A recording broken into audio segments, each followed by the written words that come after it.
Welcome back inside Raptors today. Akil, Ashley Docking, the principal, Paul Jones, and we're going to talk about DNP, as I'm calling them, or the NDP, as some other people are calling them. We're going to talk about the other guys who played such a huge role in that game against Atlanta. Raptors, obviously. You got to explain the initials. Developing the talent of Gradey Dick, D. Jontay Porter, which is the P. Okay, and then we got Jordan Nwora, which is the N, even though it's silent in his name.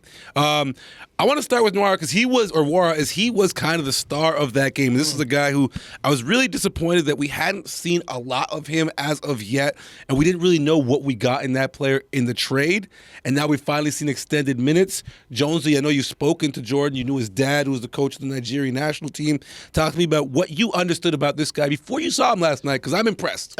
I knew when he was at Louisville, like you watched the kid, and again, I go back to it all the time. Certain types of players come from certain programs. Like, you know, when you get a Marquette kid, you get a grinder. When you get a Louisville kid, you get an energy kid. Like, it just certain programs give you those things. And Jordan lived up to that billing. Like, he played with tremendous heart, tremendous energy. And I saw that in him. I expected that from him. And he got his opportunity. And going back to what I said earlier, it's all about time and touches. Yeah. And kind of running him into him in the tunnel after the Clipper game, and, you know, a brief chat, and I heard him say that, like, I'll be okay. I'm going to get my minutes. When I get my minutes, I'm going to be okay. And he showed you that on Sunday against Atlanta.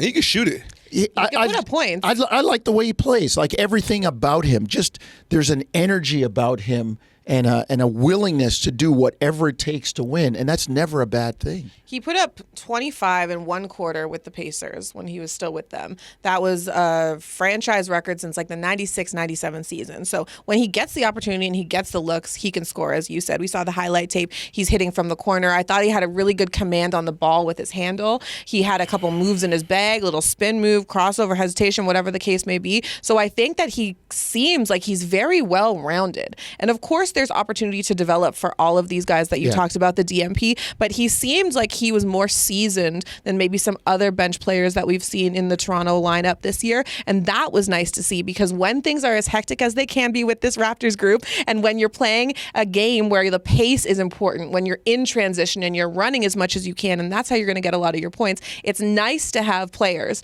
that are going to be able to pull it back when they can, or move quickly but not fast, as the old analogy goes, right? And I think that Nwora is that guy. And another guy that was really good. Let's talk about Gradey Dick, an important outing for him. Yeah.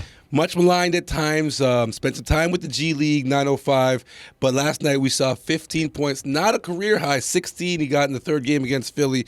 But Ashley, I'll start with you. How impressed are you with what you see of Gradey, knowing that it's taking a lot of resilience for him to maintain, you know, the mind state of a young prospect, especially when you get sent down? Well, the whole thing now is that they're working on his body, right? Like, they're working on I saw a little tricep moment, Gradey. Okay, I see the kickbacks coming through, but I think he's one of those players for the Raptors. Like, you know the old analogy, like, watch putt never boils. Like, the more that you are going to harp and stare and hope for like an instant reaction to the program the Raptors have him on, the more frustrated you're going to get. He's a good player, okay? The Raptors have a really good scouting program. They have a very good history of drafting guys that come to fruition. Maybe the timeline's a little different for Gradey, but I thought yesterday he was good. I thought he was very energetic. I thought he took the opportunity where he could. I saw him crashing the boards. I saw him spotting up in the corner. So there was a lot of positives to his game. And I think the more he plays, obviously, in those environments, the better it's going to be. And I think when you're going to play a game against a team like Atlanta, that is the perfect opportunity to get a ton of run, because they're not necessarily a team, though, that's going to be clinical and make you pay for every mistake that you have. And so I think they'll keep you in the game. They'll keep you in the game, exactly. So I think it takes some of the pressure off, where you're like, okay, cool, I can play a little bit more free, not trying to give turnovers, obviously, but it's not as much of a killer if you won't stand out as much on the court. Well, it's kind of already happening. Although disrespectful, they had Trey on him. If I was him, I would have taken that very personally. I think your point is well taken about the timelines, Ashley. Yeah. It's patience.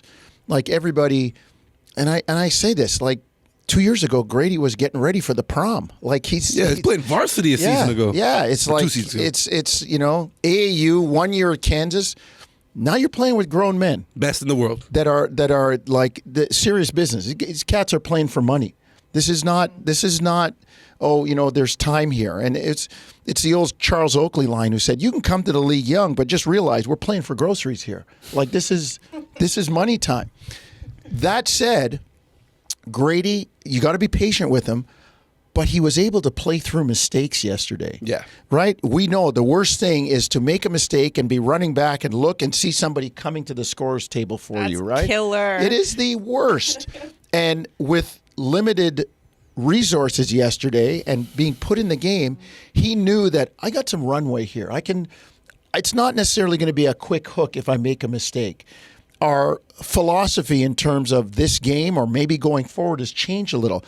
There is no RJ Barrett. There is no Emmanuel Quickley. There is no Jakob Poeltl. Like things are very different here.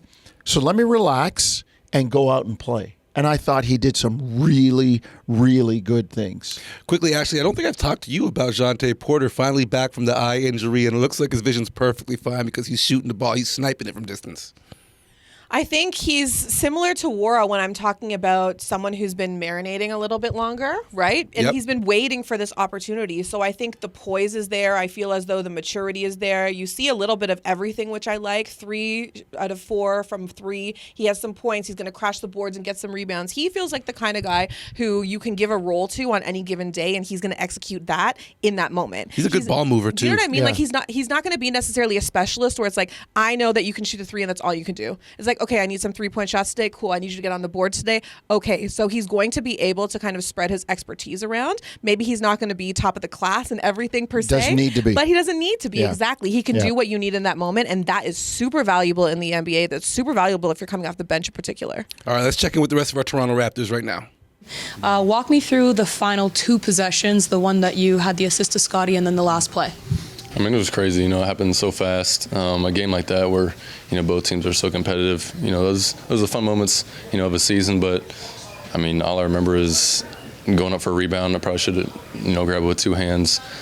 Came off and running back, I kind of thought at that point, good chance at it being over right then. But Scotty was able to, create another chance for me to get in, throw it to him. And just happened, in a flash. So it was a lot, but not a way we wanted to end it, but at the same time, super competitive game, and it was a good time. Thanks for watching the Toronto Raptors YouTube channel.